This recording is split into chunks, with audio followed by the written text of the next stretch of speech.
Welcome back to a new episode of Follow the Rabbit, the podcast in which we explore all kinds of cultural undercurrents, developments, trends with the garage door up, take you along, not present not only the finished insights, but also all what we explore and research. And today we are looking deeper into this topic around how culture and society is changing now that health of all things is the new luxury. And at least for ego, it seems to be that a very certain person or character is at the heart of health as luxury, and that is Patrick Bateman. Ego, what the heck?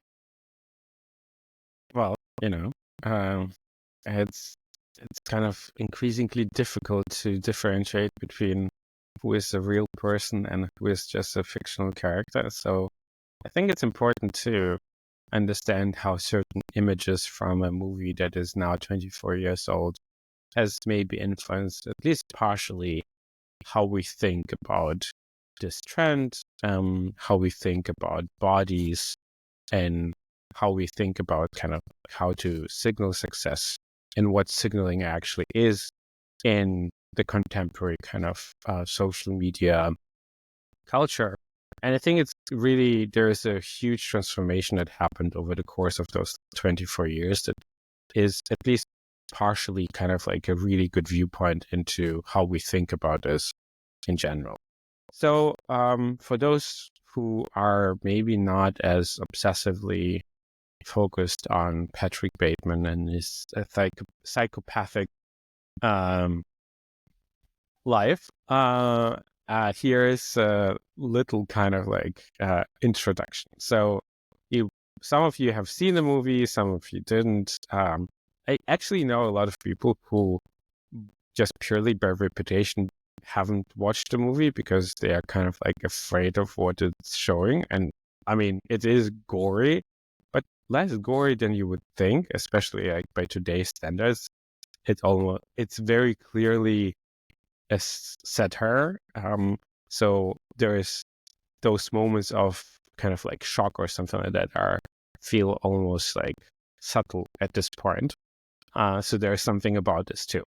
But the focus here is not really who he kills or how he kills people, but really more about his routines and how the movie depicts certain aesthetics. And some of you, I think like the most famous scene in the movie is actually when he shows his business card and like people are talking about the different colors of business cards, and what we're talking about is different shades of white. So it's a really kind of like memorable scene about how people are very focused on the most insane details of a business card.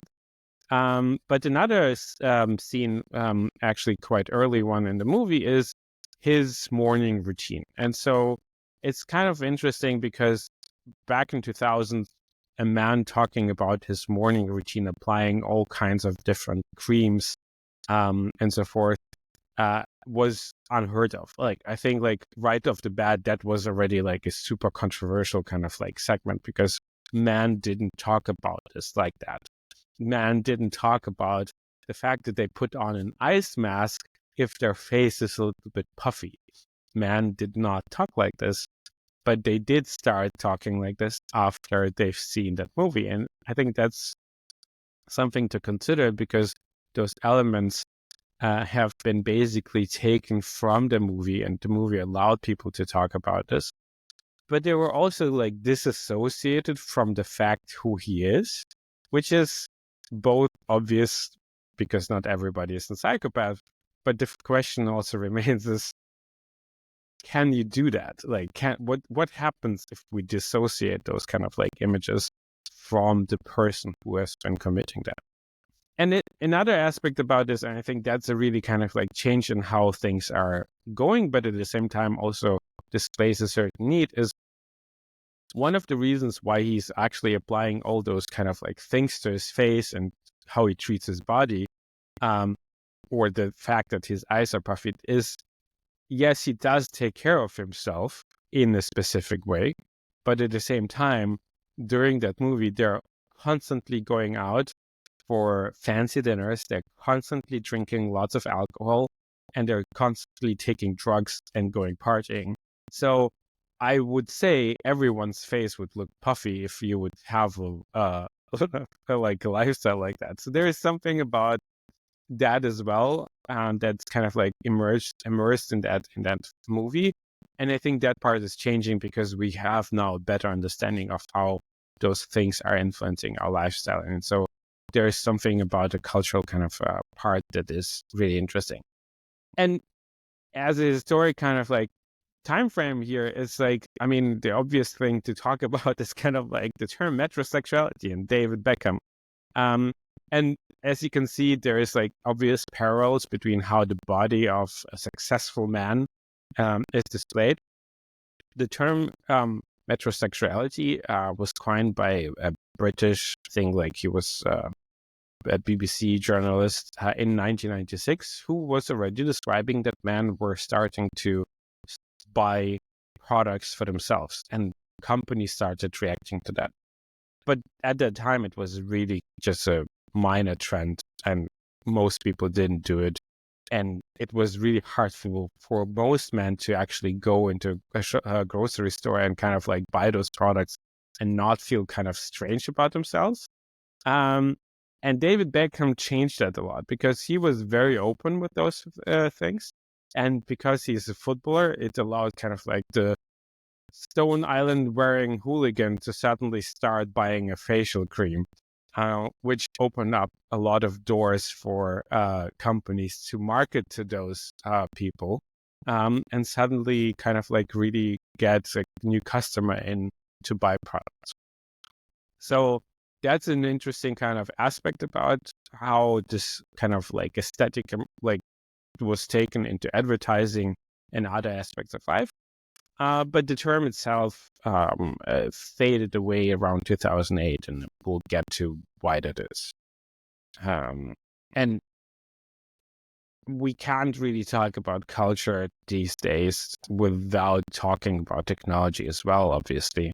So while there are certain aesthetic components happening that are helping us to focus more on ourselves and be kind of like taking care of myself is really important, and it's became much easier for people in that context to talk about this. Also, really say that they're spending both money and time to take care of themselves. It became much more common to do this.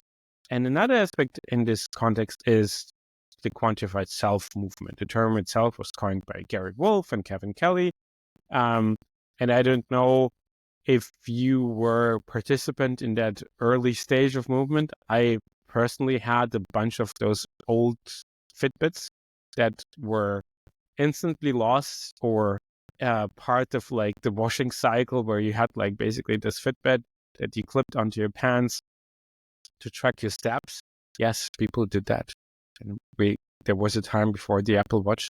And you would constantly lose this stuff. But it was really interesting kind of like, because technology allowed for trackers basically to become small enough to be integrated into all kinds of different kind of like components and things. And I think, Johannes, you had like one of the early Withings weights. It would basically, like when you weigh your body weight, it would kind of sync with the iPhone. So there are obvious like benefits in this, but at the same time, at that point, it was still kind of like fairly geeky, nerdy thing. Like, not that it wasn't super popular. Not many people were using this.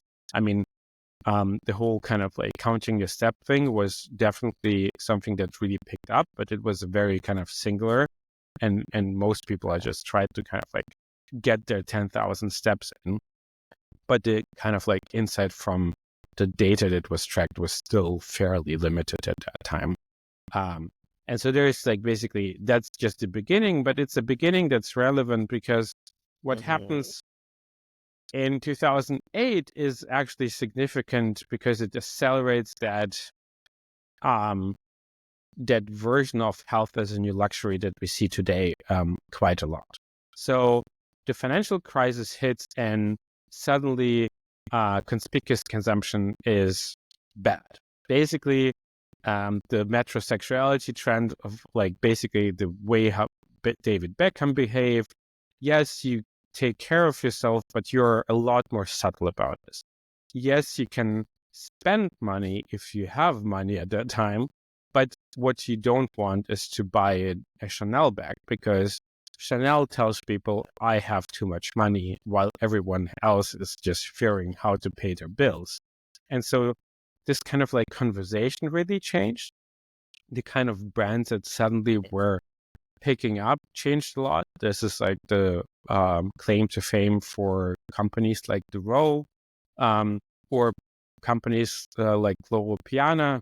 They actually turned this week or last week or something like that, 100 years.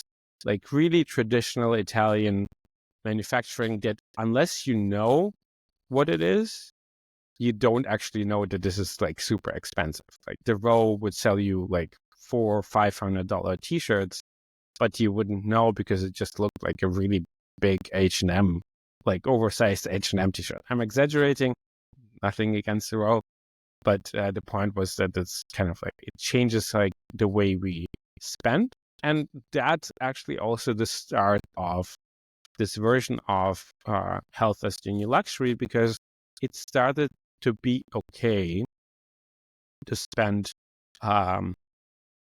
more on yourself. Like buying stuff is not okay, but spending money on yourself is suddenly very much okay. And so taking care of yourself is really picking up around that time. And we see this like bubbling up until about like 2014, where it really kind of like became a whole thing. The rise of experience culture became a thing, because again, like spending money on products, not great. Spending money on things that are making your life better, awesome. And so the $500 facial became a normal thing, despite the fact that that's a lot of money for a facial.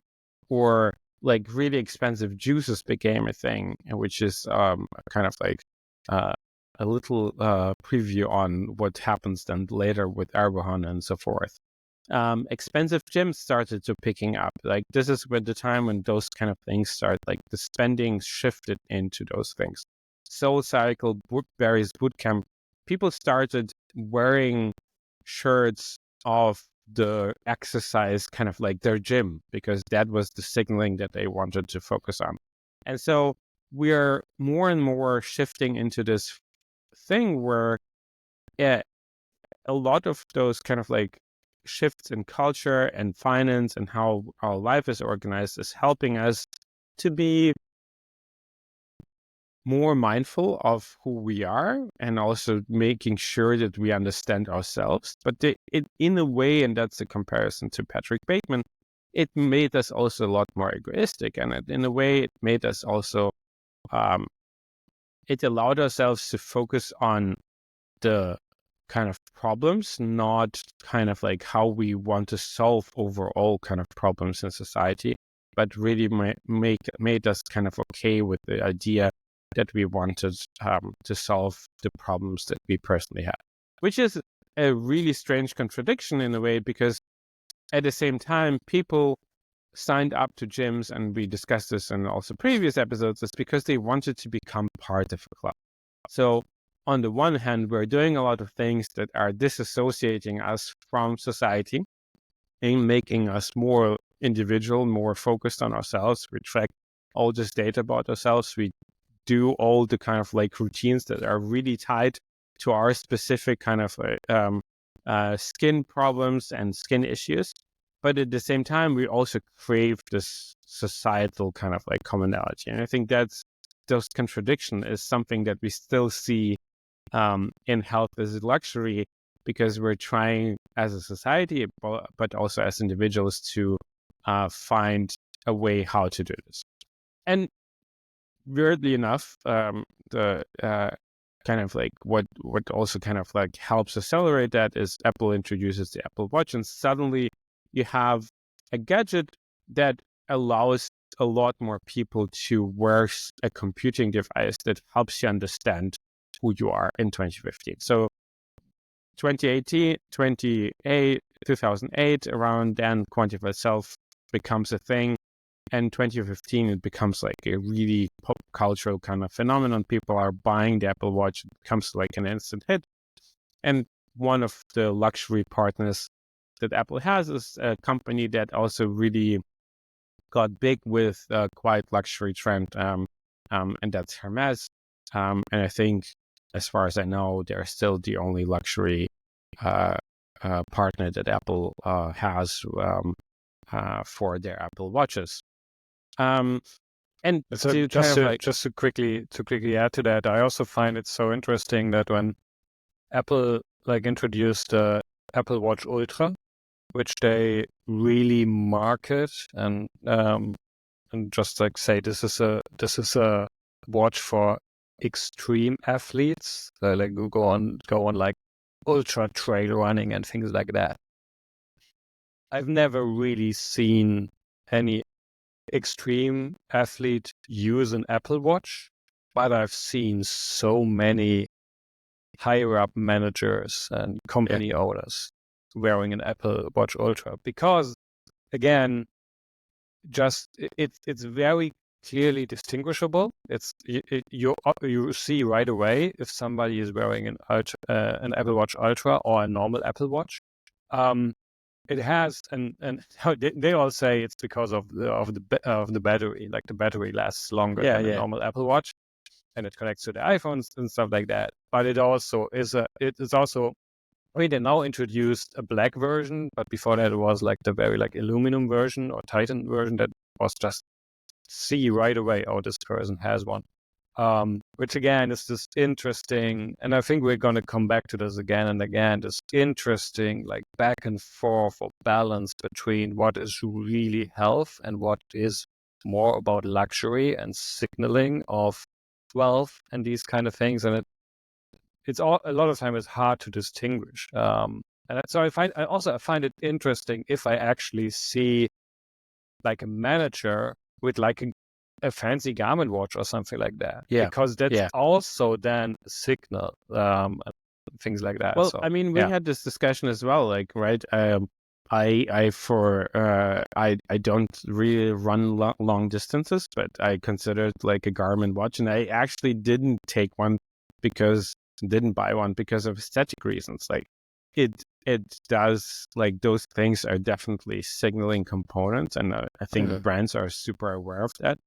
And it helps both ways. It limits your potential customer group, but for those who you want to reach, it's also really marker of identification, and it brings people together. And so I think that as long as you figure out how to broaden that customer base through different products, it can be super interesting.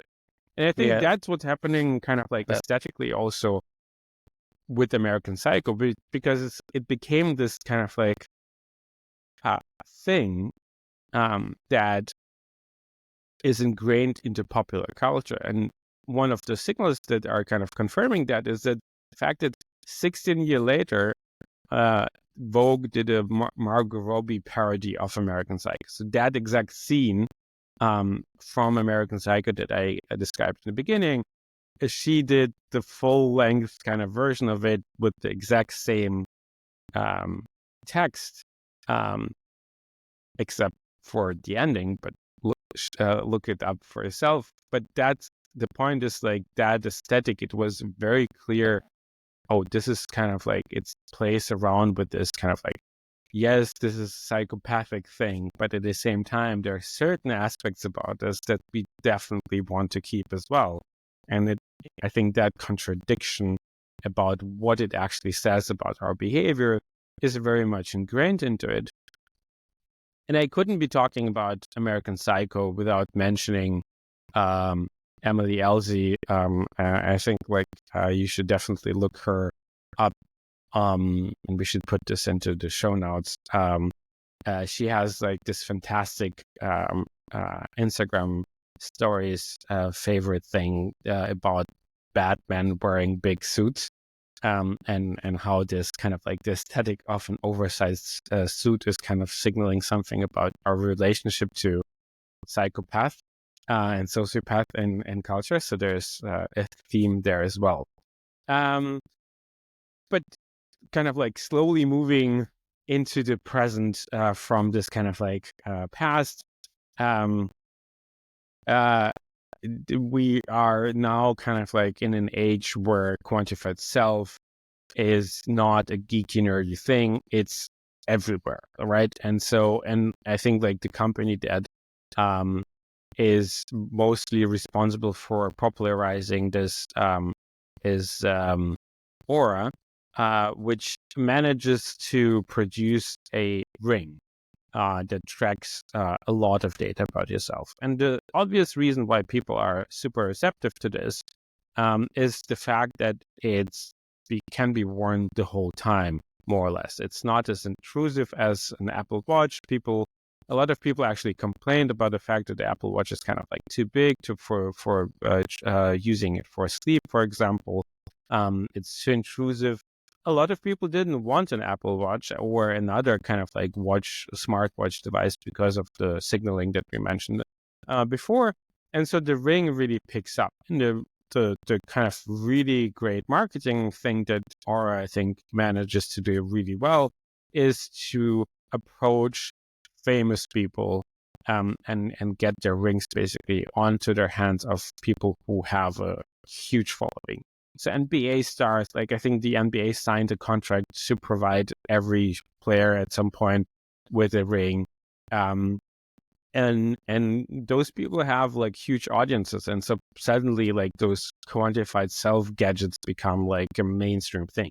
Kim Kardashian and Jennifer Aniston, for example, have been talking about them a lot. If you turn on kind of like Jimmy Kimmel, he was wearing one. Actually, like Kim Kardashian would post screenshots of her sleep tracking on Instagram stories and this is really important, to show off how much she sleeps. So she manages to do things like embody the kind of like, I'm getting my stuff done and I'm really kind of like going for it, and kind of like she's both hustle culture and kind of like more the old school way of being wealthy, where people were more about showing off how little they work.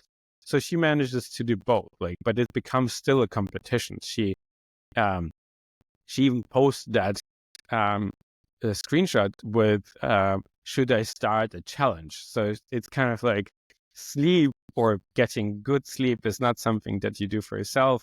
It becomes then again also competitive.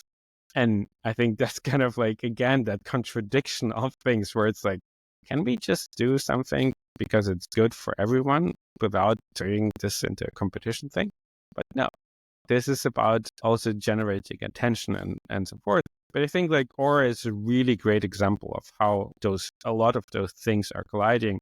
Stealth wealth, tracking, a lot of the things are kind of like suddenly in one product. And the kind of like, for me, like to kind of temper it off a little bit, that kind of trend continued with stuff that we've seen like in the last like 2 years. And I actually wrote a newsletter post last year about IV drips. So yeah, it's basically companies in New York and London, but also in Berlin, are offering you an IV drip. So if you had a rough night out, you can either go to a place that will hook you up to an IV drip that pretends, the emphasis is on pretending and narrativizing, that you will feel better after that. The science is murky at best, but it's still something that really picked up for a while, and a lot of those companies got a lot of venture capital. And so I kind of like use that thing and to kind of, I don't know what it says about me, but I was thinking about Patrick Bateman for a long time now. I wrote this post about what would Patrick Bateman do. And I think he would definitely use an IV drip to get up in the morning and go to work and pretend that he's working. Also a thing in the movie, he actually never works. He sits in the office and does crosswords. So something to consider. And with that, I kind of like want to finish off this kind of like specific version of health as the luxury history lesson. I think there are obviously a lot more things, and I think we will be definitely exploring a lot of those threads that we haven't seen yet. What led us to why kind of like health as a luxury looks like the way it is today. But a lot of this started like way, way back. And I think that kind of like thread between popular culture and how we think about our bodies and how we spend is really interesting to explore, to also really understand what is happening right now already, and where could this go. And with that, yeah, there's so much stuff in there, and I think we're gonna look at revisit a lot of the general themes in here. There's just a couple of thoughts, and I mean, the interesting part with the IV drips is that it is also a very clear business model, and especially in like context where around like health and wellness, a lot of especially startups are looking for a way to make quick money. I mean, these like IV drips are very easy to produce. They're also pretty easy to administer. And so I see companies who are doing other offerings like add IV drips on top of that, like Oura here in Berlin, who do blood tests. They also now they have the space where you go to get blood drawn, that's then analyzed, and you get your results to your into an app, which is again like an interesting case in itself. They now also offering IV drips because it's just like people come in, if they have the space, people can easily come in. Sure, like I offer them IV drips. Again, big question mark if they actually help at all. They might like relieve some symptoms of a hangover, but depends on how much money you want to spend to get rid of a hangover. And that's just the hangover stuff. Like the more like detox things, kind of like, and these other offerings are very murky when it comes to the science, which also again is going to be a topic that we have to revisit again and again, because in this space of especially health as a luxury, there's a lot of offerings where you're like, I'm not quite sure how much we actually like to spend money to pretend that it's helping us when the science is murky at best. I think that's an interesting part. The other thing that I find really interesting again and again, like you told me about like Reddit threads about people like applying the Bateman routine for themselves and feeling about that. And I find it so interesting in this context always where there's like a fascination with actually like a satire or like a dystopian movie. And we're like, oh, actually that part is interesting because somehow we think taking the morning routine of a psychopath is a good idea or something like that. So something seems appealing in that. I mean, it's a version of dress for the job you want, not the job you have. It's and it like a lot of those Reddit threads are really like full of people who had stories about being unemployed, and then picking up that routine as a way of them emulating someone who is already successful.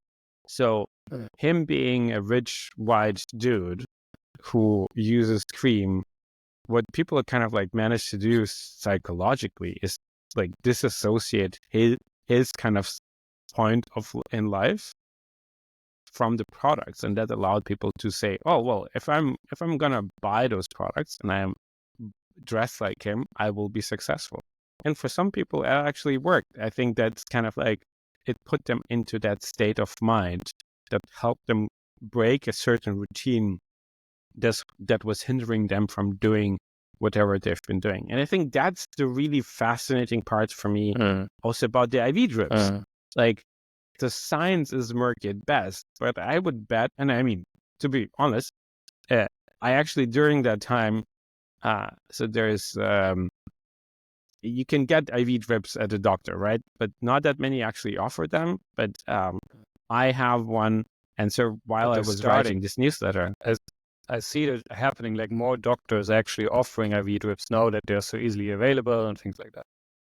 Yeah, and during the time I was actually going to the doctor, or I knew of a doctor who offered them, and he offered them as a like vitamin C boost thing, where his point is, this is great to fight off a cold. And I used it like a couple of years ago, and then I went, while I was writing this, just kind of like not journalistic, but I wanted to experience that myself again in that context. And to be honest, something about the process of going through that fact really kind of puts you into a different frame of mind. You did something for yourself, and that means that you have something that you didn't before. And it's, I think, like, I mean, not to kind of get into the rules part of scientific thing, but I think this is interesting. And I think a lot of those services and products and companies are really using those aspects of the psychology of how people behaving to market those things, because it's hard to disprove if someone actually feels more alive after they left it. So people are then less interested in the science. They're like, but why are you taking this away from me? Like, why are you saying that those IV drips don't work?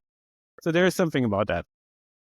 Yeah, and in the placebo is a hell of an effect. It can also be like pretty helpful.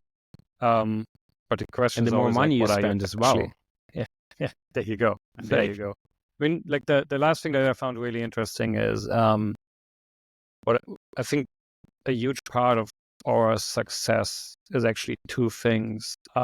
So first, they were the first to do a ring, and a ring was an addition. Like the problem with all the smart watches or health and fitness watches is you kind of always had to decide. So do I want to wear like my nice watch, or do I want to wear this one? So it was always like a decision I have to make. The Oura ring was just a ring or another ring that you would wear. So it was much easier to get on board with that and to actually use that. And then what happened, actually the pandemic hit, and Oura and other fitness trackers like Whoop found out that they, with the sensors they have and the algorithms, they were actually quite capable of predicting early if somebody was getting COVID, or had COVID.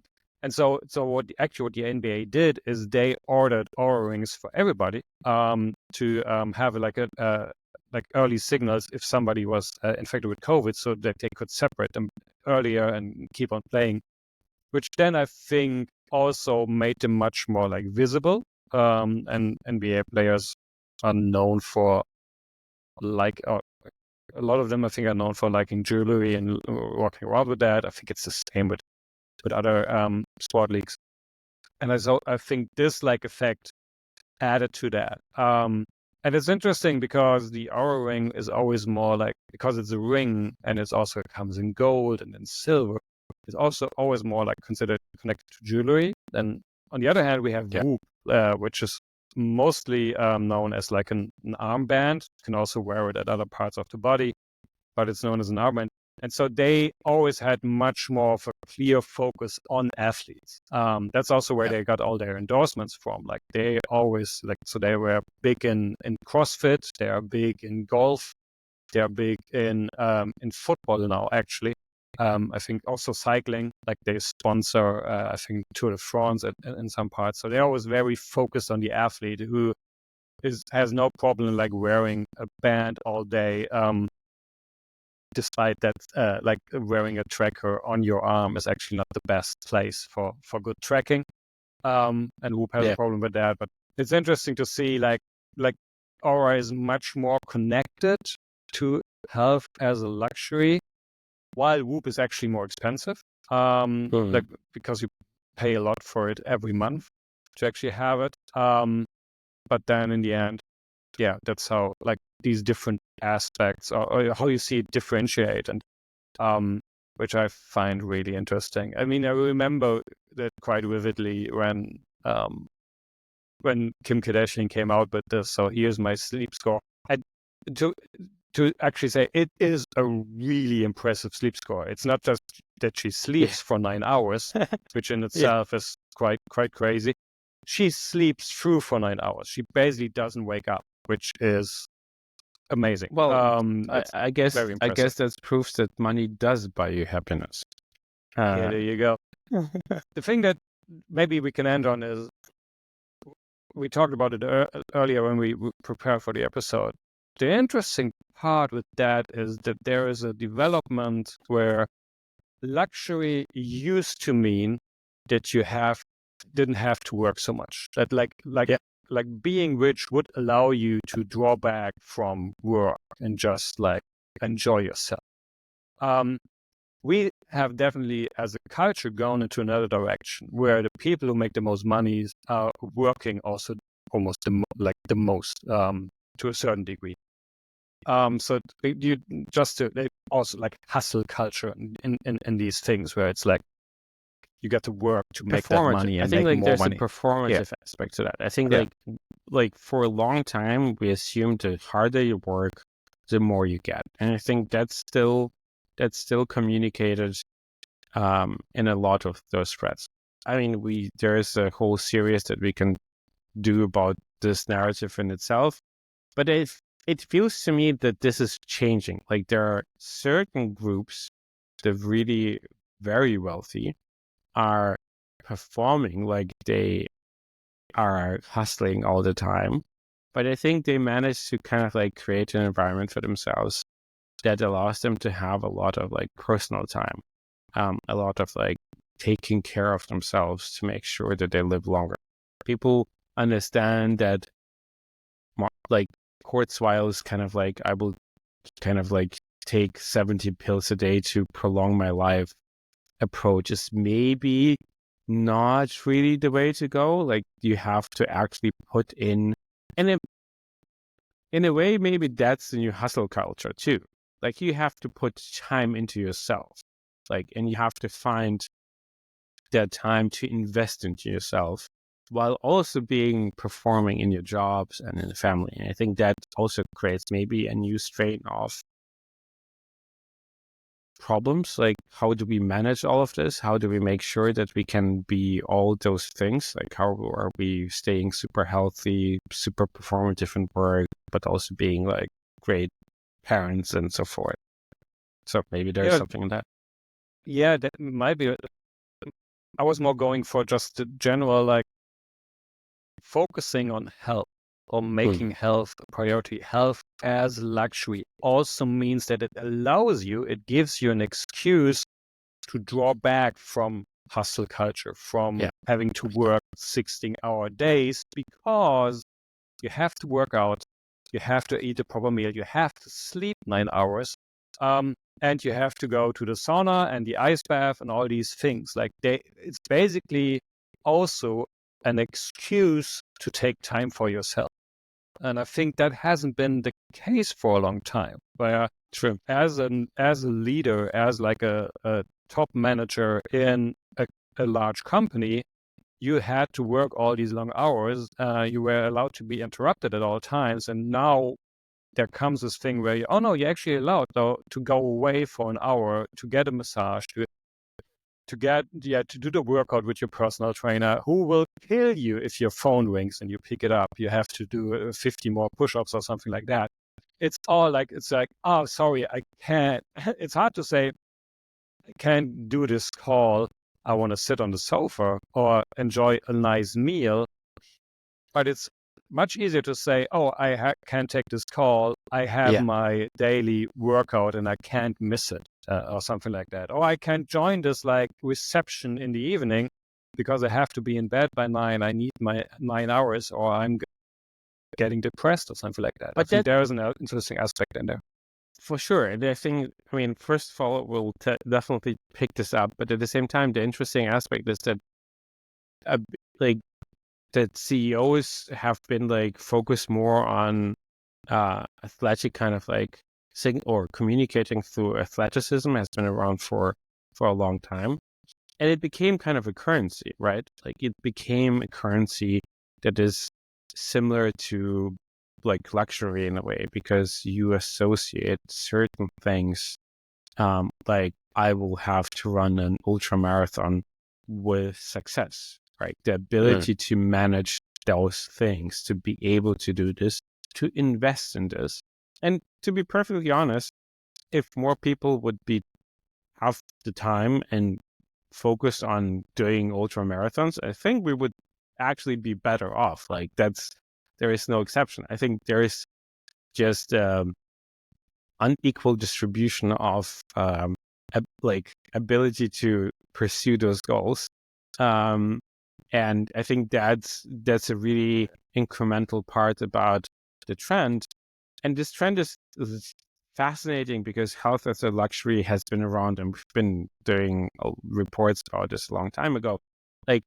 It's a trend that is persistent. It's a trend that changes its colors while being kind of true to itself. And I think it is really connected also to the kind of aesthetics that we associate with certain kind of behavior. And on that, I think we'll finish for today. So thank you, everyone. Thank you, everyone, for sticking along with us. And honestly, if you have your version of health as a luxury history kind of example, shoot us a line. We'd love to hear from you and really kind of engage in the different ways of how we got here to health as a luxury. Yeah, and if you have questions like what about this thing? Why have you observed this? There's so many interesting aspects of health as a luxury and health in general, how it's changing in society. What interests you? What have you observed? What you can't quite make sense of? Let us know, and we're happy to dig into that. And see you in the next one.